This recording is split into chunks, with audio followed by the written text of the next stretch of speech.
Okay, we're back in action. Oh, the guy over there was sitting and he was smoking a cigar. And I am in my glory when I smell a stinking cigar. Like, I love it. My uncle, my father's brother, he died younger because of cancer, leukemia actually. And his name was Uncle Sonny.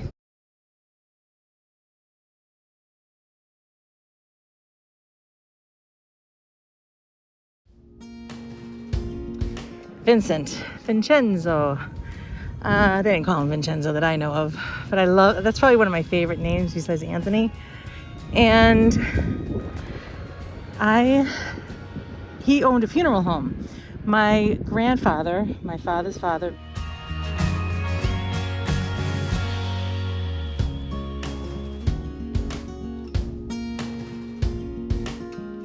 won the Irish sweepstakes, okay, and had the funeral parlor built for him. And then my grandfather bought himself a beautiful Fleetwood Cadillac. Oh, it was like this midnight blue with sparkles in it. It was my favorite thing. I grew up in this thing because he bought it so that he could use it for funeral services, but he kept it at his house. My grandmother, they called her Cadillac Rose. She was a little tiny thing, like her feet would be swinging if she sat down because she was so small. And she'd drive this huge Cadillac. Those were the days. Oh, I lived in a 3-decker home. It was their home, and they lived on the first floor, and they were totally Italian. My grandmother was straight off the boat, and and she would speak Italian all the time. They never taught it to me. It was almost like they just kind of wanted to have their own quiet time. Here we go, guys, in the water. Oh, with the brown sludge. Oh, it feels so good. The sun is hiding. I don't mind. I'd rather that way right now. Give the body a little rest from the heat. Oh, look at this guy. He is chilling out. Can I just like hop on there too? Can I? Do you want to take the Catholic unschooler and her viewers? Oh, please. That would just be so fun, right? Just cruise, like run along. Whee! Oh, yeah. So, that's so fun. That is I am so happy when somebody can enjoy something like that, you know, because at least somebody is, right? I mean, come on. Oh, he's having a good time out there. Oh, good for him. That's great. Let's see if he'll, I don't know, he can't wave at us, but maybe if I wave, he'll, here we go, ready? I'll wave. He's not looking. Oh, all right.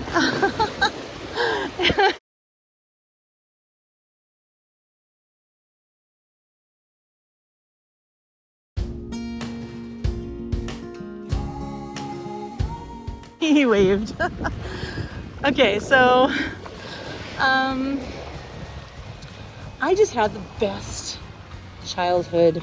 Can I tell you now? Oh my gosh.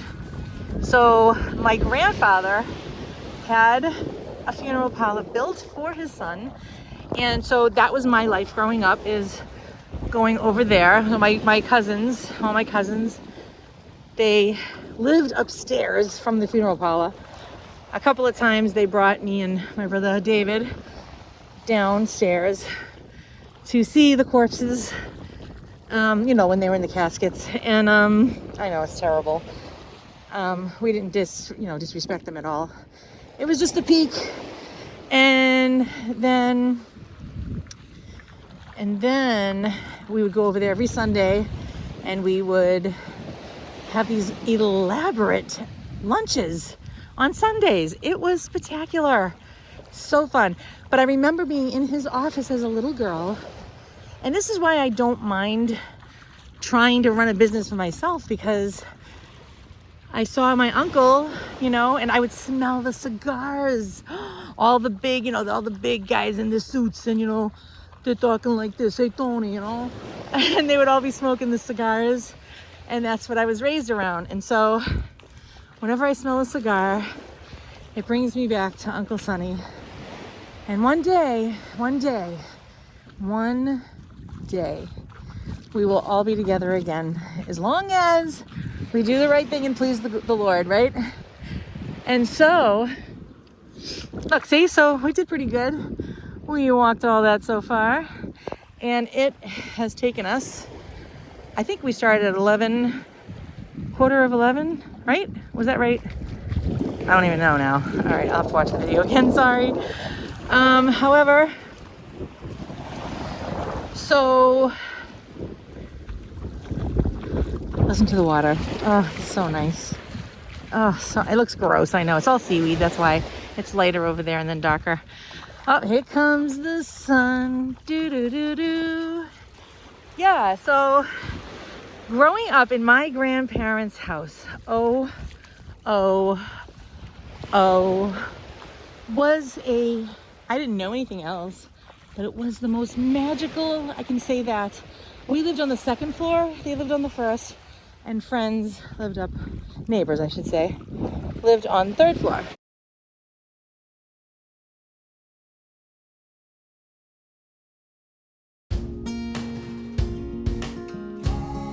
Friends slash neighbors. I would love to find them now. But anytime, say my parents weren't home, or if I just felt like it, I could go downstairs and visit my grandparents. And they were spectacular human beings, okay? Like perfect. They were perfect. In my eyes, they were perfect. I never saw them yell, and if they did, it wasn't at each other. I remember my grandfather, he'd get hot-headed at injustice things. He was a hard-working man, always in his suit. I never saw him out of his suit unless he was in his pajamas. Even when he would walk around and get exercise later on in life, he wore his sneakers, but he always had that suit on.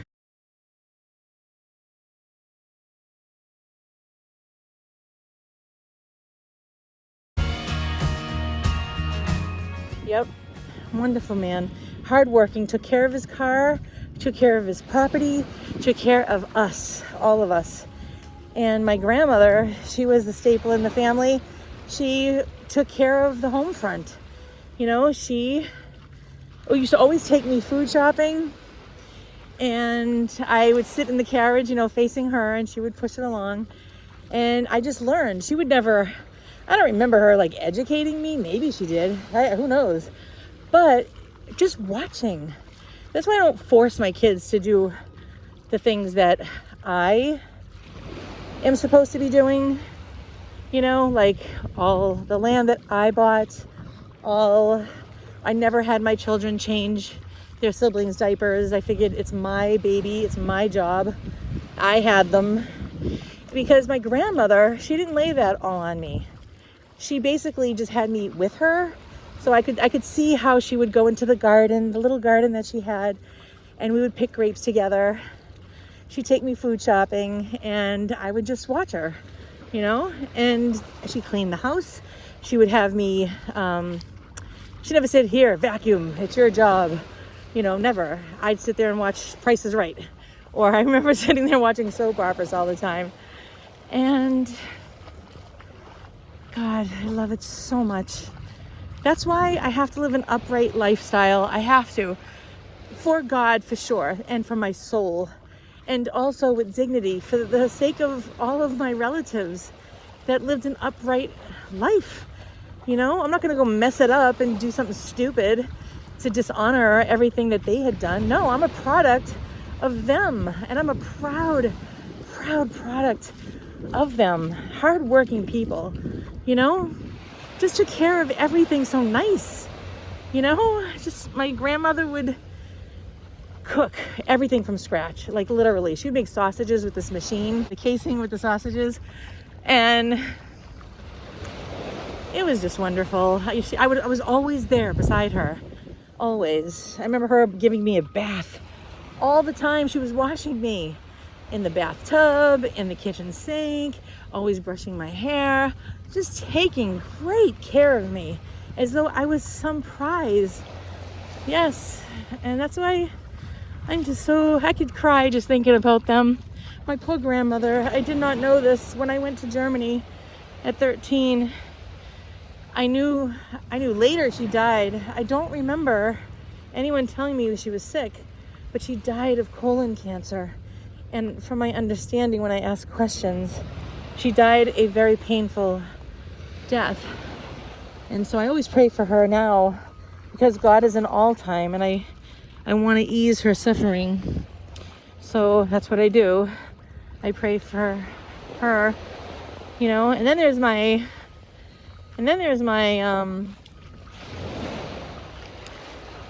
oh, let me just finish. Hold on a second. I just thought of watching Lawrence Welk at the table. I think it was Saturday nights. She would always cook steak dinners. I was in love with the surrounding gravy, which I found later was blood. I guess I like blood. I would like soak it all up with the bread. It looked brown, but I found out later it was the actual like blood with the whatever else she would mix into it. And I would sop it all up with my bread, and we would always, she had this little black and white TV over in the corner, and on it was always playing Lawrence Welk. And so, when people will say about Catholics, oh, look at them, they kiss statues, they talk to statues, they this, that, and the other thing about statues, and it's so further from the truth. Hi, girls. Hello, ladies. You don't have to get up. Just stay there. You're okay. I love you. And so it's ridiculous, okay? Maybe somebody in the world does that. I don't really know. I can't speak for them. But the thought behind all of that is that, yes, there have been miracles that God could use about a statue. Bleeding. Okay, yeah, that sounds a bit strange to me, but I'm not going to doubt what God can do. He can do whatever he wants. And so I have seaweed stuck in my toe. Hold on a second. Okay.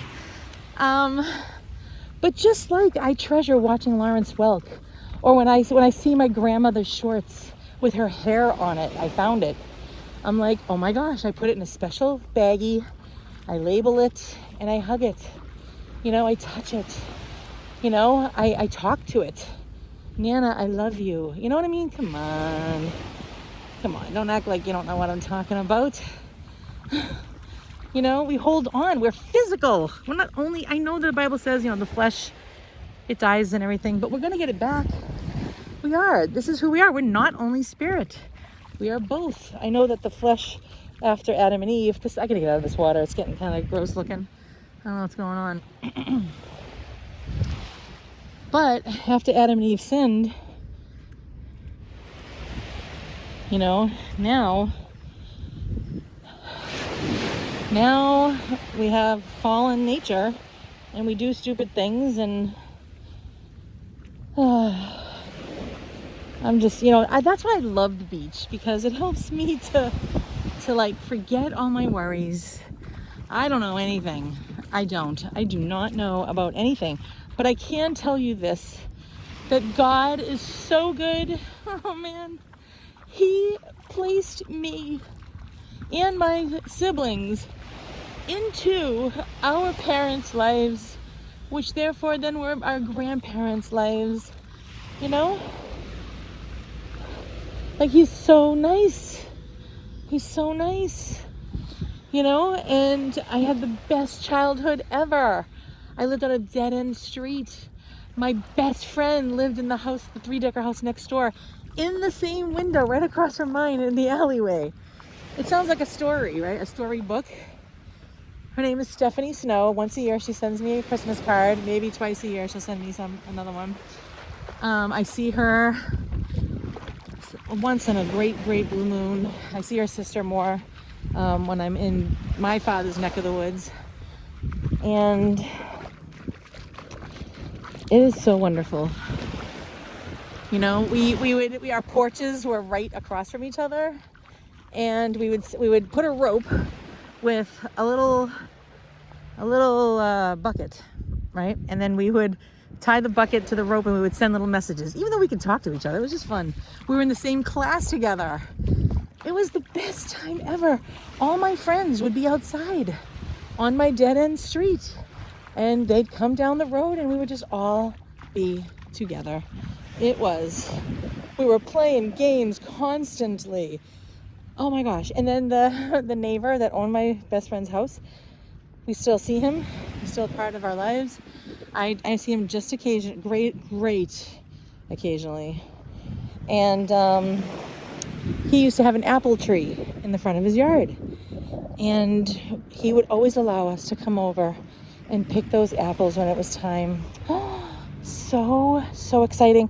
And then, maybe I told you this before, the city people would come and they would undo the fire hydrant and all the water would be like gushing. Oh my gosh, when we saw those people coming, we ran right in the house, got our bathing suits on, and we would run through that, the water flowing, for as long as we possibly could.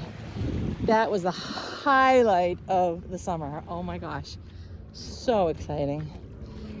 So, so many wonderful, wonderful, wonderful moments. So many wonderful moments. And within all of that, there was just awfulness too. My parents got divorced, okay? And the family was torn apart at that point. So not everything is all wonderful, but I'm just reflecting on the wonderful because I've already reflected on all the sorrow and I've dealt with it. So now it's time to just say, Lisa, this is an incredible life, an incredible life. I do not know anything. All I know is it's really hard for me personally at this moment to miss my husband and to watch my daughter feel sick due to cancer treatments. I don't like it. The cancer is gone. God took it the 4th day after Christmas. He answered my prayer with a miracle. But she still has to endure this stuff, and I hate it. I'm grateful, but I hate it because she feels sick. Her body is always in pain and her bones break, and it's just a terrible, terrible, terrible thing. Seriously. And so if you could please pray for her, that would be helpful. And I always pray for anyone who's ever prayed for us every day. So if you're one of them, know that extra grace is coming your way. Hi, honey. Hello. Hi.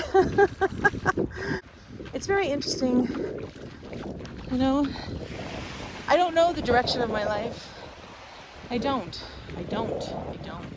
It's like a surprise for me. Life is what you make it, for sure. Hi, everybody. Hello. You don't have to get up. You don't. You're very brave. Yes, you are. Oh. I like the ones that just stay put. I love it when a nice cool water comes. It's not the whole time, but every now and then. Oh, it feels so good. We're almost at the end, everybody. Yeah, then we gotta walk all the way back. How fun is that gonna be? Thank you for listening to my story. Sometimes the viewers will say that they like listening to my stories. And sometimes they say they like my singing. So, okay. I don't know what I could sing, but how about... Tura Lora Lora, Tura Lora Lora, Tura Lora Lora, an Irish lullaby,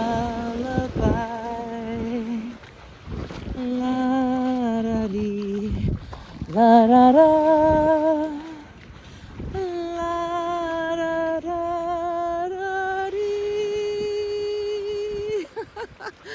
I love it. Tura, Lora, Lora.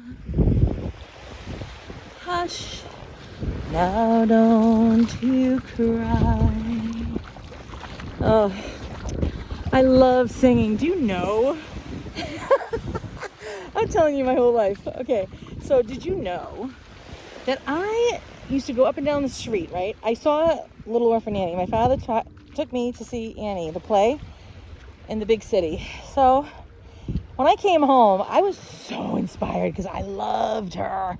I don't know if anybody loved her more than me, and if they did, we were equal.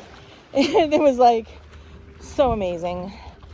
So I used to go up and down the street. I even have, there's a tape on the planet. I don't know exactly where it is right now, but it does exist, and you can hear me very, very faintly. Somebody must have recorded me and singing as a little girl. The sun will come out tomorrow. Bet your bottom dollar that tomorrow, come what may. And I was singing this so passionately loud. And then so many years ago, I think it was when I got married and I had my Rachel as a baby. Look at this. Oh, that's coming home, honey. That is beautiful. Look at that. Oh yeah, that's coming home. And so there was a neighbor, God bless her. Her name was Mercedes, a neighbor of ours. And she said to me as an adult, she said, Lisa, did you know that my mother, as an old woman, used to sit at the window and she used to love to hear you sing when I was a little girl. I didn't know I was having an impact on somebody like that. How sweet is that? That is so beautiful. Yeah, so, you never know how you're helping people. And then when you do know you're helping people, it's even awesomer. Is that a word? It is now. Thank you guys for being here. Yeah, so tonight, actually after here, I'm gonna go see Peter, sit with him on his porch. And then tonight at 4, I'm gonna go by this place that has a bunch of slab wood. I gotta get it because somehow I gotta do it perfectly, man. I don't know. I'd rather a professional artist do it, but I can't seem to find one. I'm gonna write Summer Wind on it. This is so gross, isn't it? It's just seaweed, but it just doesn't look very pretty right now. Okay, so, I can hear the motorcycle. That's for Stephen. I always say Jesus, Jesus, Jesus. Because the Catholic Church says that when you say the name of Jesus, that 300 souls or 3,000, I forget what it is now, I'd have to look it up, get released from purgatory. So I always say it on his behalf whenever I hear the motorcycle, because he loved it. So I forget what I was just saying, but all right, I'm gonna stop this so that I can go and be alone with our God, our King. Look at this guy fishing. I don't mean to be mean, but I hope he doesn't catch anything. I don't like fishing. Okay, after this we're gonna turn around. Okay.